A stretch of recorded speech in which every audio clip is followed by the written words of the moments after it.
as you can see here, Carcassonne. I've had this for quite a while. I had this one with the river expansion. Unfortunately, came without rules. I printed some out, but and then I recently picked up more recently picked up Traders and Builders. It's been a long time since I played either. I intended to play the combined with my wife. We played a handful of games, 2-player. It's a very good 2-player. And I had played it a little bit before in multiplayer circumstances. I wasn't as impressed with it then. I guess I'm going to go over the rules because although there are other people who handle the rules probably much, much better than I do, who know the game, etc., know it well. I know that some of my viewers don't really, they want the context of the situation. So I'm going to get that on that. I don't know, this is going to be kind of weird because I don't know how long the video is going to be. I don't know how long the game's going to take to play. I almost feel like I shouldn't do an intro. I should try to do this as a quick hit, but it may be a 2-part quick hit, which is weird. Okay, so I'm playing with the river expansion over here, which means we're going to start with, as our first piece, there's a little spring in here that ends up getting placed. I don't know where it is. There it is. And it's going to end in a lake. And basically the first tiles that are played are going to be off the river expansion, generating a river, and from that the rest of the board is going to be generated. I've also thrown in the tiles from Traders and Builders, and we'll see how they work as well.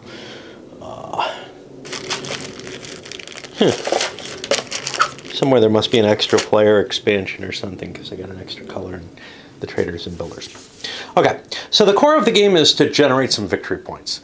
And what you're going to be doing is you pick a random tile each turn and you place it down on the board anywhere where it fits. And fitting is kind of defined as it has to match exactly the shape there. So this works. Obviously this wouldn't. This would work because this is all city terrain and this is all city terrain on this edge. But there's somewhere, I think, nah, everything's by the edge. Okay, so you could do something like this, whatever. As soon as you play a tile, you're allowed to play one of your little meeples. And, all right, I'm going to have to pause because I got to open the bag. Meeple will be placed somewhere on the new tile. If you wish, you don't have to do this. Somewhere on the new tile, and there are different locations in each tile. So, for example, this tile is divided into a field here, and a city here, and there's also the road, okay? Whereas this one has fields and a monastery. Those are your only choices of places to put. You will not be allowed to put a piece in what amounts to the same location, okay? Which is to say, say we had this connection. If I had a piece here in that field and you just added that other field next to it, you couldn't place here, but you could place in the city. Now it's possible that you had a field here, I don't know how, but you had a field somewhere back over here and you end up connecting them up. Like let's say this is the situation. It's possible that a piece could end up here so that there are two farmers in the same field. And cities work kind of the same way, as do road sections, etc. Now, why are you putting these meeples here? It's because they can generate you points. And the object of the game is to get the most victory points over on this victory track. The river divides things as well, but you can't place actual meeples on the river. Okay. So, some things get scored as soon as they're completed. All right. So if you complete a city, And a city's completed when its entire exterior wall is filled in. I thought you had to fill in all the interior spaces too, but looking at the rules, that doesn't seem to be the case. So here I have a completed city. What you get when you complete a city is, let's see what the points are. We started with roads here. Oh, jeez, I gotta find it. Damn it. You get points, right? Completing a city. Okay, when you complete a city, if you have a knight in the city, you get 2 points for each of the little segments of the city, little pieces of tile in the city, I guess. You also, if you have shields in a city, get 2 points for the city. Now you score this if you have the largest number of meeples in that city. Usually that's going to be 1, but with larger cities, like with the field example I showed you, you know, something like this could exist, and someone can then drop into here. If 2 people have the same score, they both get the full score for the same number of meeples, they both get the full score for the city. And then they remove all their meeples and put them back in their pool. This is important because a lot of the game's about getting your dudes back. You have a limited number of these, and I don't remember how many, but it's pretty small. You have a limited number of these, and you want to recycle them so you can keep scoring points with them. Certain locations and all of the fields will stay on the board for a long time. The fields don't come off until the end of the game, so they become an expensive proposition to invest in. Let's take a look at the next one, which is the roads. Roads have to hit endpoints. So here's an example of an endpoint of a road. And here's an example of another endpoint of a road. So when you lay down a tile, you can put the meeple right on the road.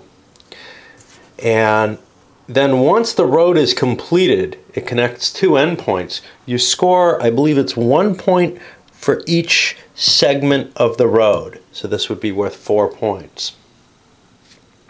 Again, you could end up with collisions with multiple people on it.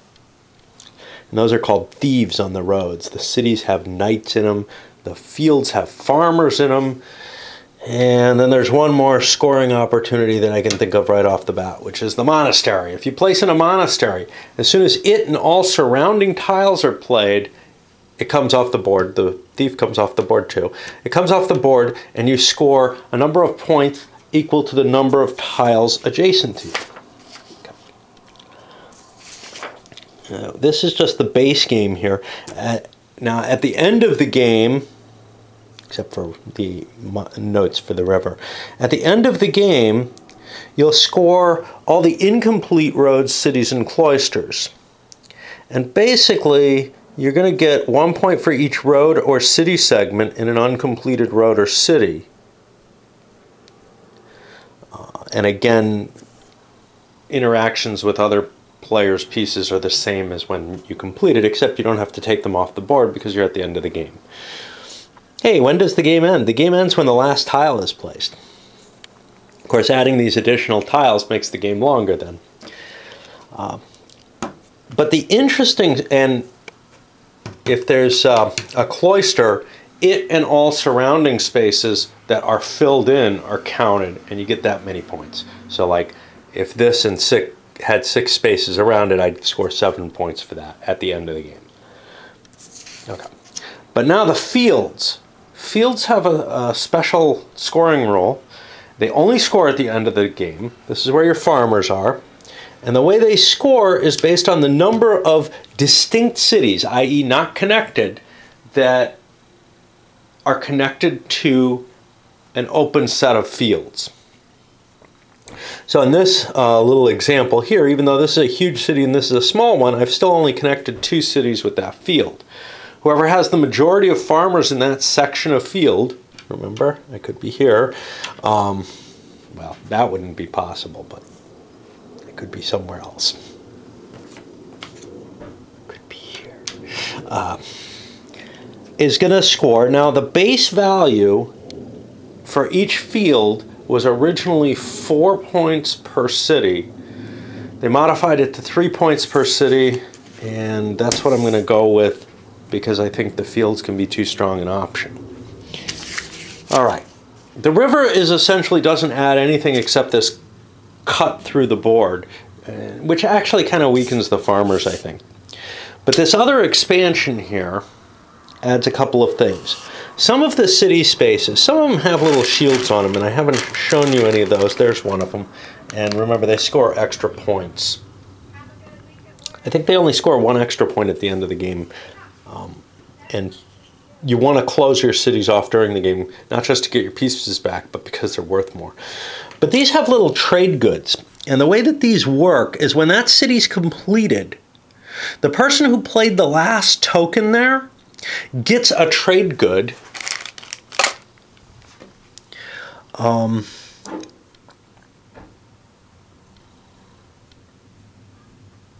for each of the symbols in the city, and he puts them in his play area before him. Now, these are going to be extra points, so the person who has the most wine tokens at the end of the game gets 10 points. And the same for grain and cloth. So you want to collect sets of those. There's something very Knizia about this game. The majorities in each of the areas, the majorities of these sets. Okay. There are also 2 new meeple type things. There's a pig and a builder. Here's the builder, here's a pig. Let's talk about the pig first. When you lay down a field, if you already have a farmer in that field section, you can put your pig there. If you put your pig there, at the end of the game, it's going to score you an extra point per city. Here they say 5 instead of 4. I'm just going to make it +1 for the pig. So that we don't want the pig to become too important. But it is a nice little strategic choice. The whole design of the farmers and how many pieces you can actually allocate to farmers, which you aren't going to be able to recycle, is always a very interesting one. Now, adding this pig to it makes an individual field more valuable because each city in that field becomes a little more valuable. That pig doesn't help you control the field, though, and if someone else wins the field, your pig doesn't help them or you. Okay, the other piece is the builder. The way the builder works, it works in cities and roads. If you put, let's talk about the road because that's the example you do there. If you put a thief on the road, now you have a certain interest in that road.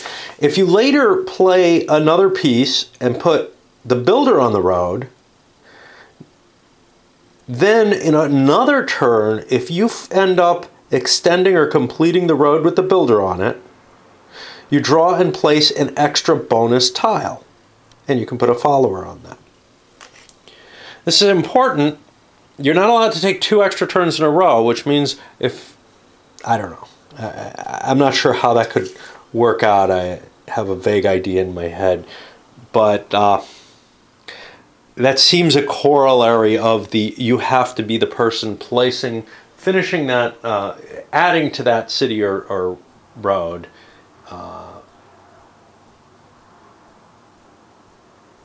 on a different turn. So you're not going to get an extra turn because you'd be placing the builder and counting it again, which isn't allowed anyway. Anyhow, the idea of this is a way to cycle yourself through an extra turn every so often, but at the cost of placing a builder instead of a regular meeple.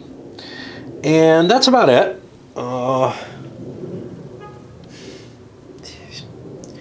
I'm really debating. I think we're going to go with a standard intro on this so that I can give a review to it, I guess. I don't know. I just think, because I'm going to play in 5 players or whatever, so it's going to be a fairly complex, it's going to take some time. And I'll probably be covering every play. So we'll send this up as an intro.